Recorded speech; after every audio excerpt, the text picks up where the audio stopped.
Kasubit dan Bapak narasumber yang saya hormati, juga teman-teman dari seluruh Indonesia.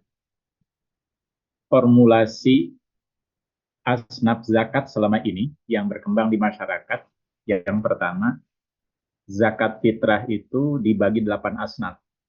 Itu di satu zona tertentu. Sedangkan ada juga di zona yang lain, zakat fitrah itu dibagi atau hanya dialokasikan kepada orang-orang miskin. Dan itu sejalan dengan apa yang disabdakan oleh Rasul Shallallahu Alaihi Wasallam, bahwa fungsi zakat fitrah itu tuhrotan lis-shaimi wa tu'batan lil masakin. Kemudian yang kedua, zakat mal yang sudah jelas disebutkan di dalam surah Al-Baqarah ayat 60, itu asnafnya 8. Dan wakaf asnafnya itu tidak terbatas. Asnaf zakat fitrah dan asnaf zakat mal itu jelas manusia semuanya, baik fakir miskin, amil, dan seterusnya. Sedangkan asnaf wakaf bukannya sekedar manusia. Nah, ketika melihat fakta yang ada, jika potensi zakat fitrah ini dibagi 8, sedangkan potensinya per tahun per orang hanya 3,4 liter beras atau 2,5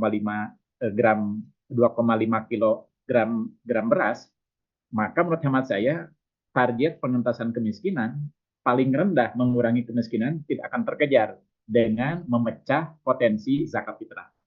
Tetapi ketika memecah zakat mal menjadi 8 asnaf itu relatif mudah ataupun agak sedikit rasional. Apalagi jika pengurus amil zakat itu tidak bekerja selama Ramadan saja, tapi bekerja berfungsi selama minimal periodisasi mereka per 3 tahun, ada juga yang 5 tahun.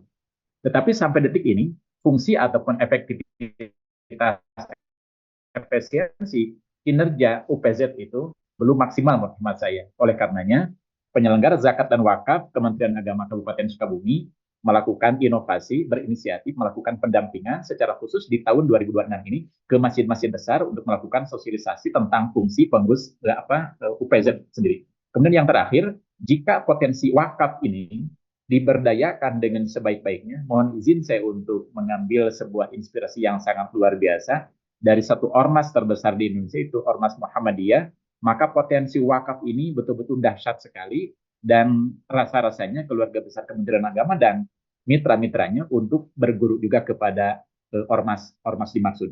Dan yang terakhir, saya ingin katakan bahwa potensi ataupun mentasarufkan potensi wakaf itu sendiri ketika tepat sasaran, maka bukan semata-mata untuk meningkatkan sumber daya manusia, tetapi juga meningkatkan sumber daya infrastruktur, sebagaimana di Saudi Arabia, bahwa potensi wakaf itu bukan hanya sekedar untuk manusia, tetapi untuk infrastruktur. Mudah-mudahan ini tidak puas, dan mudah-mudahan menjadi bagian dari inspirasi kami, inovasi kami, dan saran kami dari Kementerian Agama Kabupaten Sukabumi.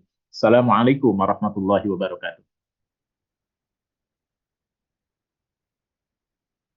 Waalaikumsalam warahmatullahi wabarakatuh. Sehat-sehat, Kiai.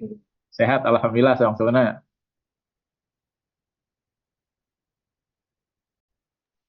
Oke, baik. Terima kasih Bapak.